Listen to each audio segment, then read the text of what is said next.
To feed the world's insatiable and growing demand for seafood, China operates as many as 7,000 ships, which make up the largest distant water fishing fleet the world has ever known. China has also built, or runs, more than 90 major ports globally. It has spent billions of dollars across both hemispheres building processing plants and cold storage facilities, buying fishing licenses, and leveraging government influence through development loans. This process has made China the world's undisputed superpower of seafood. But how did this happen, and why should we care?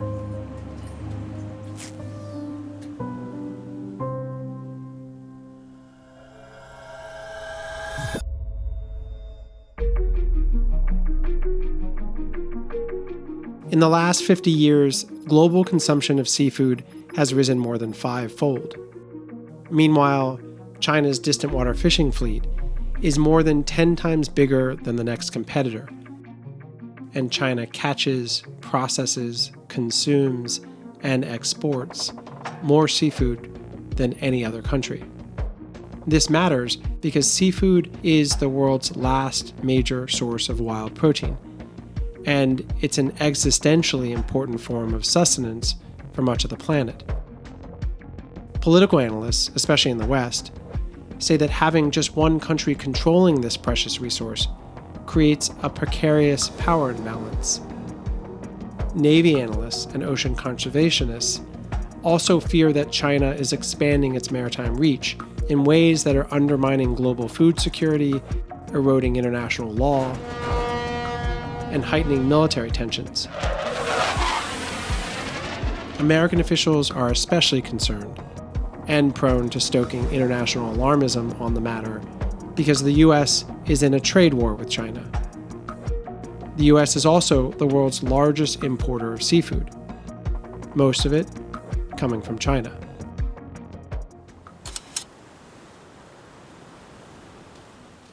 China has a long history on the water. In the 15th century, during the Ming Dynasty, long before Columbus and his fellow Europeans began making their way to the New World, China possessed a vast fleet of ocean-going vessels, more than 300 ships, some of them the biggest wooden boats ever built. But this period of conquest and exploration contracted less than a century later, as isolationism resulted in a retrenchment so complete that it became a crime in China to go to sea in a multi-masted ship. By the 20th century, up until the late 1980s, the global distant water fishing industry was dominated by 3 countries: the Soviet Union, Japan, and Spain. These countries roamed the high seas, taking unsustainable amounts of fish from the water. Their behavior was not qualitatively different from what many Western critics fault China for doing now.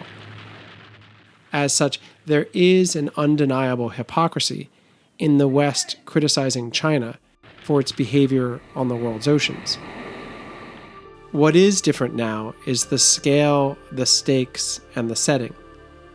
China's fleet is far bigger than anything that came before. The oceans are now depleted. Over a third of the world's fish stocks have collapsed or are on the verge. And new laws have changed what is allowed at sea.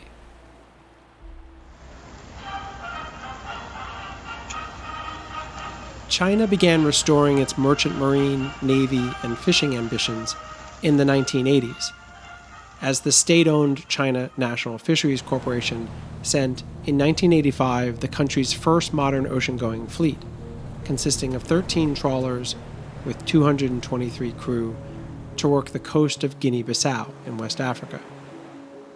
More than any other country, China has grown the size of its fleet through state subsidies, which by 2018 had reached $7 billion annually.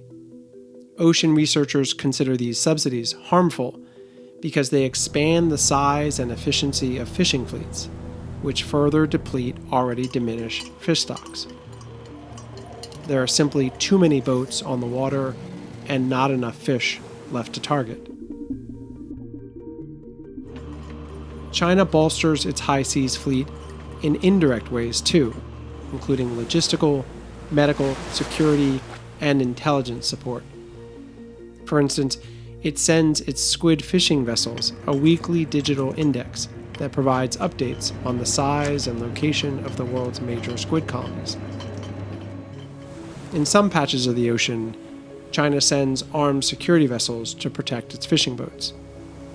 Medical support is also provided by vessels like the Zipu Yuan 98, a squid jigger that doubles as a floating hospital and is equipped with 2 doctors, an operating room, a specialized machine for running blood tests, and remote video conferencing capabilities for consulting with doctors back in China.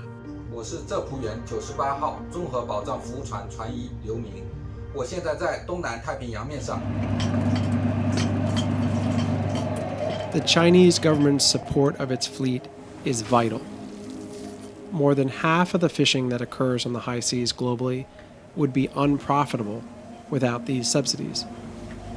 And squid jigging is the least profitable of all types of high seas fishing.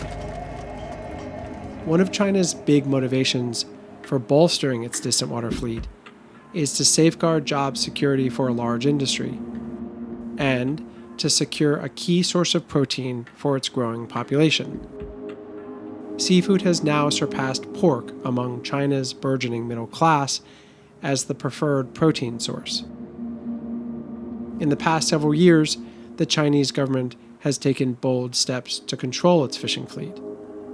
Beijing announced plans in 2017 to cap the global tally of Chinese distant water fishing vessels at 3,000. China has also forbidden squidders from visiting specific high seas fishing grounds during parts of the year and required many bigger ships to have electronic fishing logs, remote video monitoring, and more tamper-proof locational transponders. Still, China struggles to keep track of a fleet that is so large. In 2021, the government seized more than 100,000 3-no fishing vessels, that is, vessels with no port of registry, no name or registration number, and no vessel certificate. But the overwhelming scale of China's fleet has raised concerns about flashpoints across the planet. On the coast of West Africa, hundreds of Chinese industrial fishing boats routinely invade territorial waters. On the South China Sea, some vessels don't even fish. Instead, hundreds of them serve as a kind of civilian militia that works to press China's territorial claims against other nations. And in hotly contested Taiwanese waters, Chinese squid boats pull up massive amounts of catch in a location some military analysts predict will be the site of an armed clash between China and the US. The reason these fishing boats are in so many controversial places is because China's fleet is so large. And as the oceans continue to run out of fish, will likely become a greater source of tension.